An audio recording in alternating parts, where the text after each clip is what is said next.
Welcome to the SkullKing Fantasy Football Podcast, powered by StatRoute.com. And now, here's your host, Ryan Skullroot.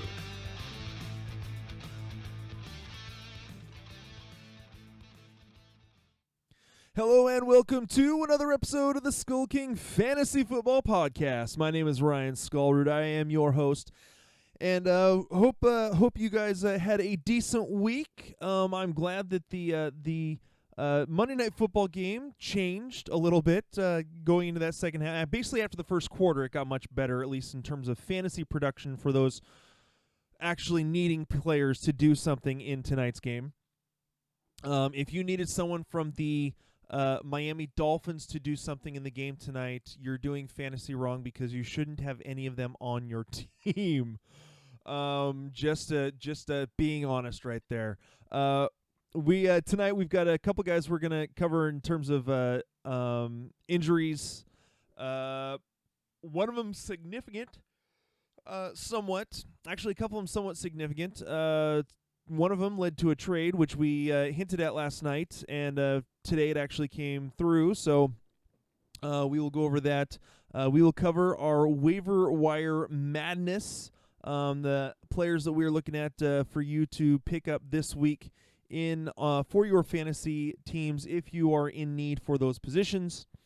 And that is about it. Real quick, we want to ask you to please hit that subscribe button, whether you are watching on YouTube, listening on iTunes, Google Play, Castbox, whatever platform you're listening to our episodes on. We would really appreciate if you would hit that subscribe button.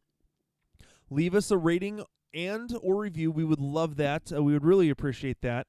It helps us get to know what we are doing well, what we need to fix, and so on. So if you could do that, and then also we would love it if you could actually share our episodes out to your friends and family, those who are involved with fantasy football.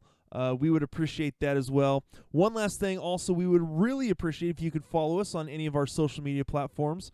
On Facebook, we have a group where you can submit questions, and the group as a whole, we kind of moderate the group as a whole in terms of answering questions. Some of our staff are in there, as well as we have a page that is usually where we post most of our stories.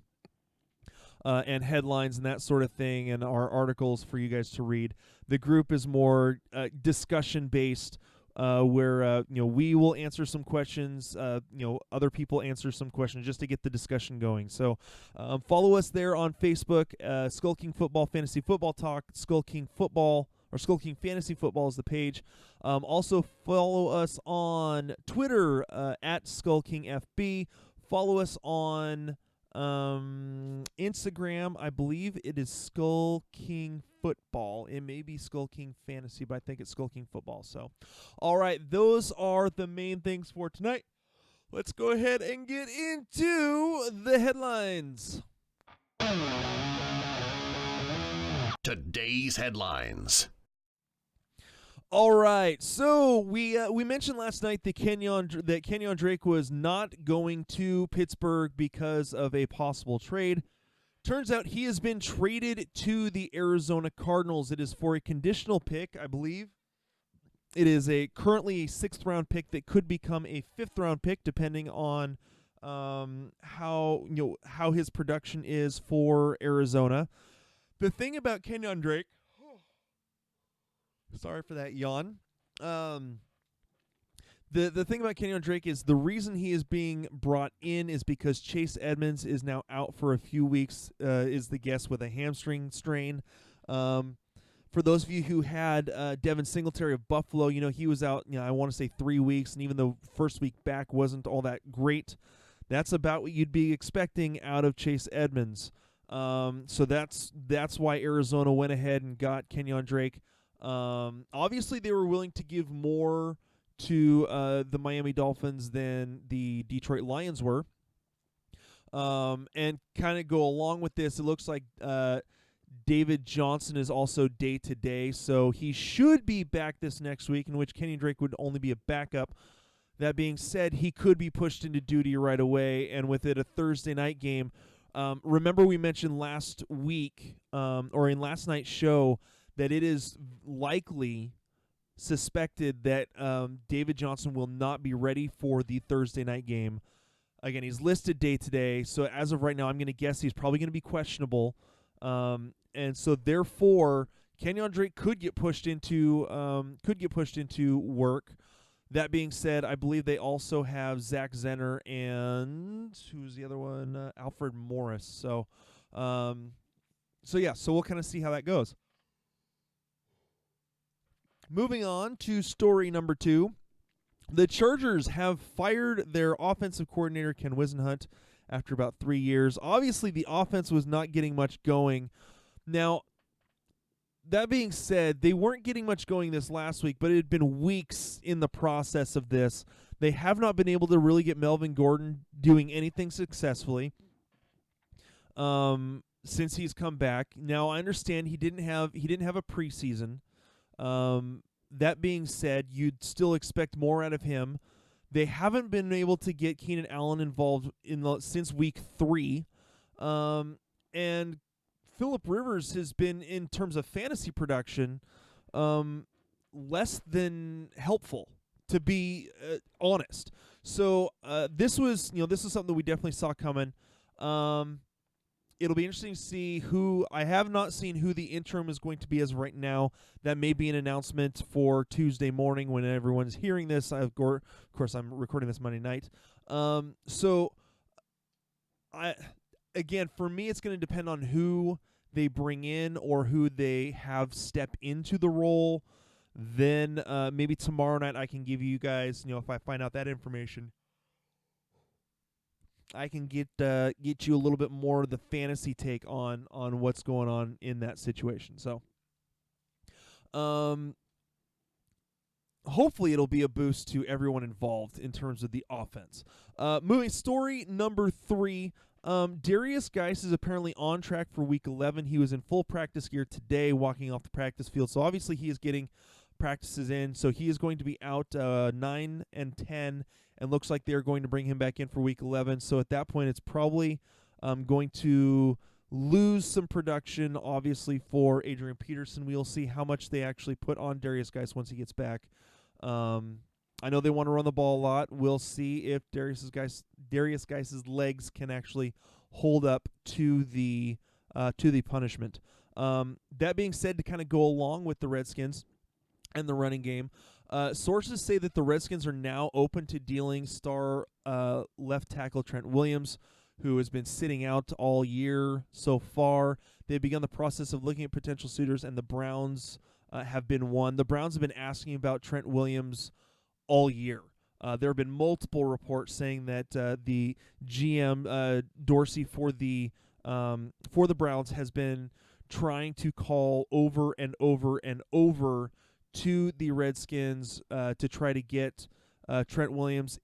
Tomorrow or Tuesday, the deadline I want to say is 1 o'clock Eastern, so it would be 4 o'clock Pacific time. So that's when the trade deadline is over. So I think that something could possibly get done there. Obviously, there's going to be other trades that are happening as well in the NFL. So again, this will be a something to watch over the next, by the time you listen to this, over the next 8-10 hours. So couple other things, just little notes here and there. Matt Ryan is expected to start Week 10, recovering from the ankle injury. The Redskins, I got that one. Joe Flacco has a herniated disc in his neck. I thought this was definitely interesting after he calls out the coaching staff, or maybe it was the offensive coordinator, about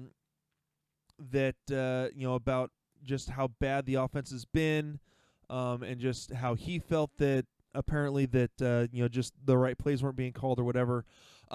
It turns out that he has a herniated disc in his neck and is out for this week against Cleveland, and then will be reevaluated after the bye. At that time, the IR would be a possibility if he hasn't recovered. So what we're looking at right now, I believe Brandon Allen is going to be the starter. I don't really have anything on him for tonight. As of right now, he wouldn't be. I mean, he is going up against Cleveland. Cleveland's defense has been back and forth for the most part. Shown some good things and a lot of not so great things. So as of right now, he is not on my waiver wire pickups for the week. That being said, I don't think too many people are going to actively go after him. I think that this could lead the way to Drew Lock. That being said, Drew Lock, John Elway has come out and said that Drew Lock is not ready to be, the starting quarterback. This could pave the way for him anyways. So that being said, Kyle Allen will start Sunday versus Tennessee. That's to be expected. Apparently, Cam Newton is still rehabbing. Very interesting that, Kyle Allen was playing very, very well, had not thrown an interception yet, goes into this last week against the 49ers defense. 49ers, the only defense playing better than the 49ers defense is the Patriots defense right now. And Kyle Allen ends up throwing 3 interceptions in that game. Really, there could have been a controversy in terms of the quarterbacks there in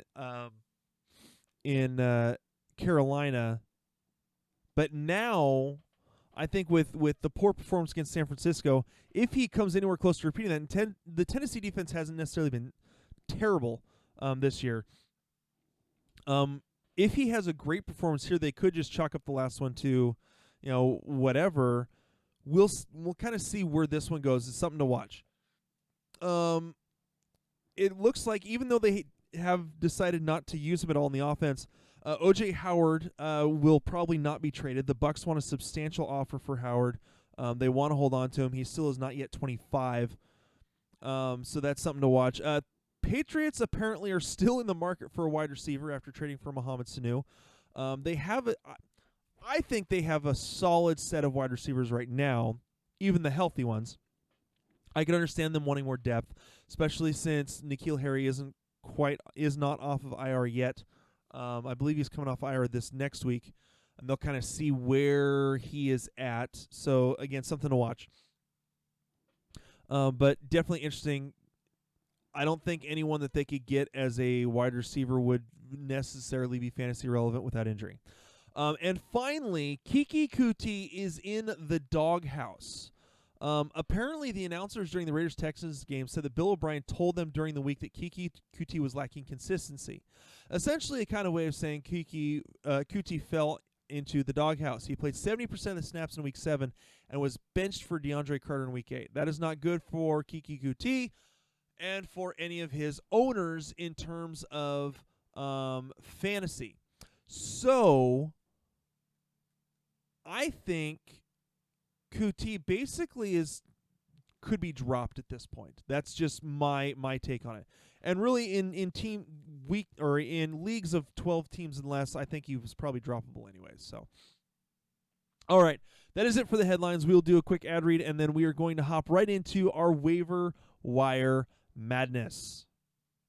Have your fantasy teams been struggling this year, or perhaps you've been doing pretty well but want to put yourself over the top? Then make sure to visit our friends over at Finish First Fantasy Advisors. They are the premier one-on-one consulting firm that specializes in providing you with expert support to help guide you to the championship. You will be matched with one of their expert advisors to provide you with the season-long insight for your redraft, dynasty, or DFS formats. Their advisors will contact you weekly to answer all of your questions and provide you the needed information to get to the next level. Set up a free 15-minute consultation by emailing them at info@finishfirstfantasy.com or by visiting them at www.finishfirstfantasy.com. That's www.finishfirstfantasy.com.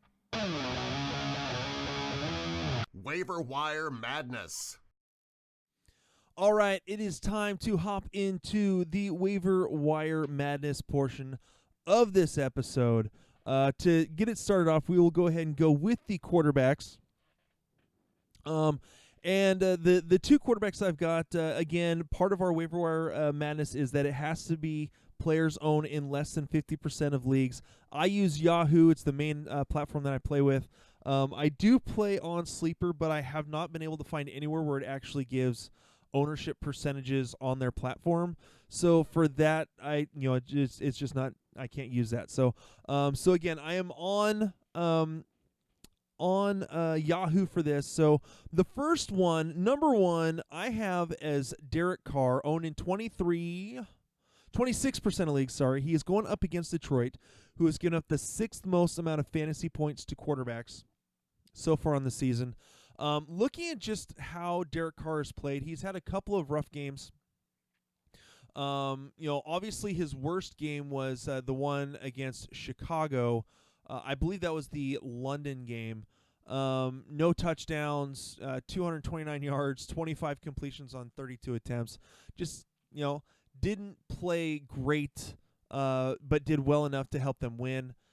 But look at what he did last week against Houston. Houston obviously is another team that's not very good against quarterbacks.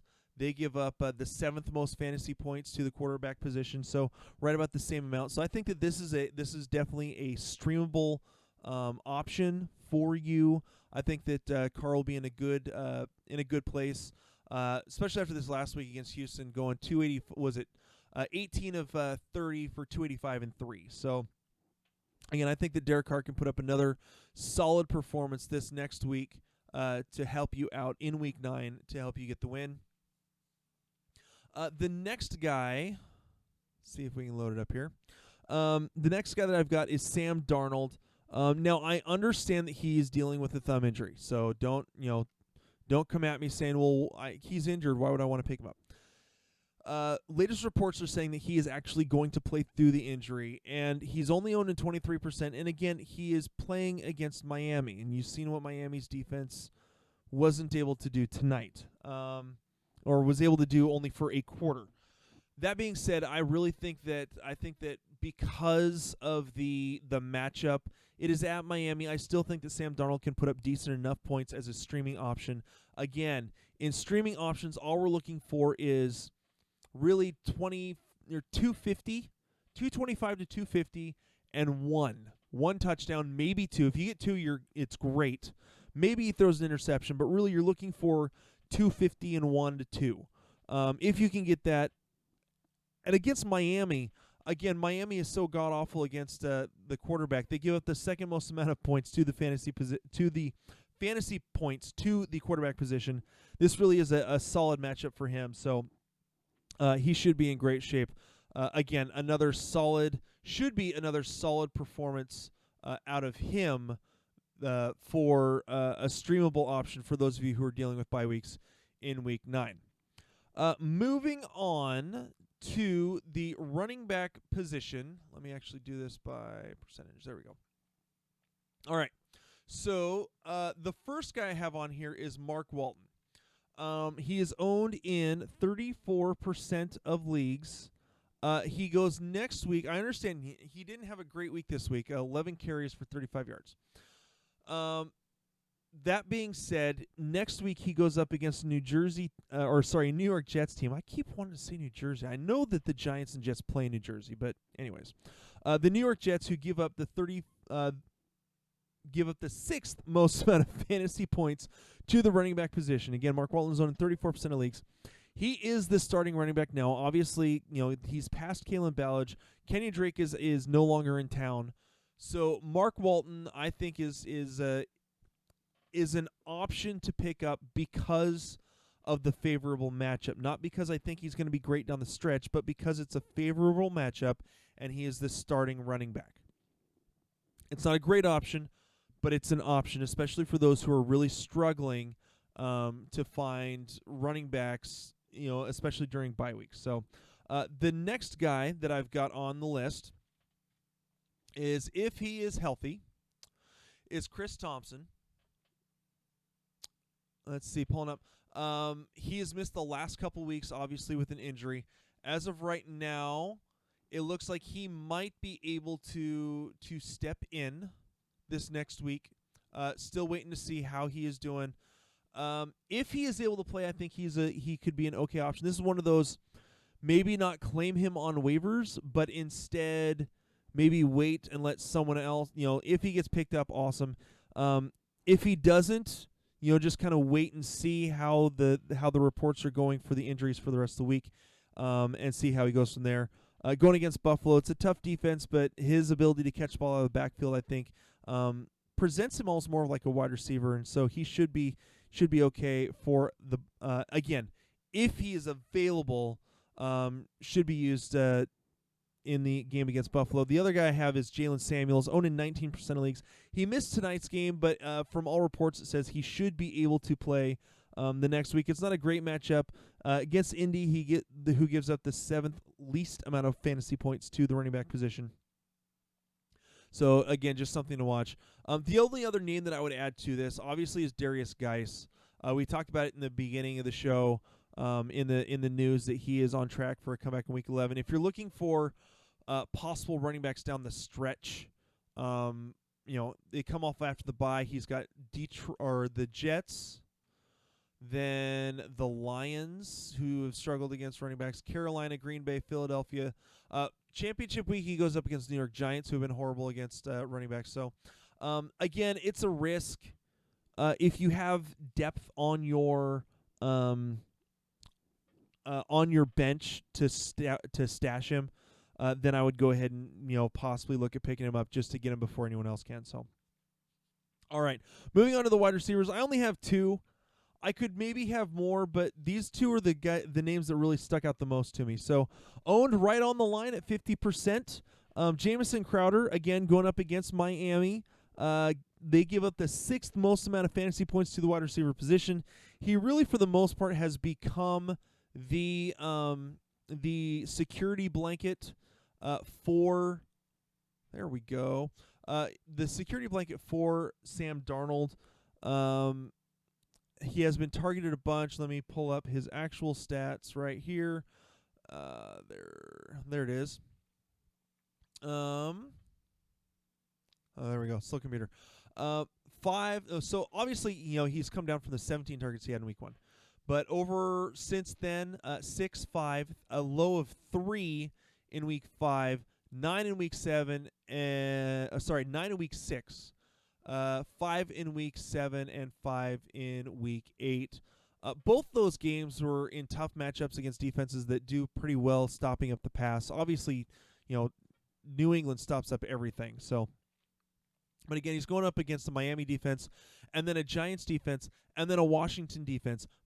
3 games in a row: Miami, New York Giants, and the Redskins. And then after that, I believe he gets Oakland, then Cincinnati, then Miami again in Week 14. And then Baltimore in Week 15. Those are all, that's a stretch of 6 or 7 weeks of very weak pass defenses that he should be able to put up some, at least respectable numbers if you're dealing with bye weeks and going into the playoffs. That should help you out moving on forward in your fantasy season. The other guy I have on here is Cole Beasley, going up against Washington again. Redskins give up the 11th most amount of fantasy points to the wide receiver position. Cole Beasley is owned in only 24% of leagues on Yahoo. He is a guy that, for the most part, has been pretty solid. Pulling up his stats right now. Again, this is a decent matchup against the Redskins. He has had 9, 4, 10, 13, 3, 6, and 7 targets. So he's had 13 targets over the last 2 weeks. Had the bye week in Week 6. Had a season low of 3 targets in Week 5, and before that had 9, 4, 10, and 13. So he has become that kind of slot slash how do you want to put it? Almost like a tight end type. Which has always been Cole Beasley's thing. He is a little guy. He works the slot, works those intermediate routes that Josh Allen has the most accuracy at. So really, I think that Cole Beasley is going to be a solid pickup. I think he's also going to be a good pickup for DFS lineups. More in the not necessarily in the tournaments, but more in the 50-50 cash games. I think he would be a solid play in those. So that is it for wide receivers. Now let's get to our 2 tight end pickups that I've got. Number 1 is Jonnu Smith. Now, again, he's going up against Carolina, who gave up the 8th fewest amount of fantasy points to the tight end position. That being said, he's shown a solid chemistry with Ryan Tannehill since Tannehill became the starter last week in Week 7. Jonnu Smith has been a solid performer, has a couple of touchdowns. He's only owned in 19% of leagues. Again, the game is at Carolina, and if Tannehill gets rushed, he's going to be dumping the ball off to his tight end and to his running backs. As long as Delanie Walker, if Delanie Walker is healthy, that kind of puts a damper on this. But Delanie Walker, supposedly, from what I've seen, may still be out a little bit longer. Provides plenty of opportunity for Jonnu Smith. He is, for the most part, what they're considering their tight end of the future. They drafted him to be that. And Delanie Walker, again, he's older than me. So I want to say he's 36, 37. He's right about my age. So he's the tail end of his career. So I think that this could be a solid pickup. Again, only owned at 19%, could provide decent returns. And then the last but not least is Cameron Brate, owned in 14% of leagues. He is definitely a guy that it kind of depends on O.J. Howard and whether or not he is available, on whether or not he is available to play in the game on Sunday. Again, the main reason for this is that the Seattle Seahawks, my home team that I love so much, is so bad against tight ends. They give up the fourth most amount of fantasy points to the tight end position. This would be much worse. I mean, they would be nearing the top if it wasn't for the fact that Arizona's got awful against the tight ends, and for the fact that Mark Andrews had 3 drops in the game against Baltimore 2 weeks ago. So I think that Cameron Brate, simply because he's owned in less leagues than O.J. Howard, though that's O.J. Howard's stock is just plummeting like crazy. I would think that Cameron Brate could be a possible kind of real sleeper pick. Now, again, because we put the 50% of leagues rule on here, that's what makes it so hard to pick some of these guys I think are actually worth the pickup. Cameron Brate, I think, again, he has a favorable matchup and could be that guy. So, all right, well, that is it for tonight's show. We are covering tomorrow. We are going over the games for the week, covering who we think you should be playing, who has the favorable matchups, who doesn't. Really hope that you guys tune in for that one as well. We want to thank you for taking the time to listen to the SkullKing Fantasy Football Podcast. My name is Ryan Skullroot, and we will talk to you guys later. Hey, SkullKing Nation. Thank you for listening to the SkullKing Football Podcast. Did you like this episode? If so, be sure to go to iTunes, Stitcher, Google Play, and YouTube to subscribe. Also, please leave us a rating and reviews to let us know how we can better help you rule your leagues.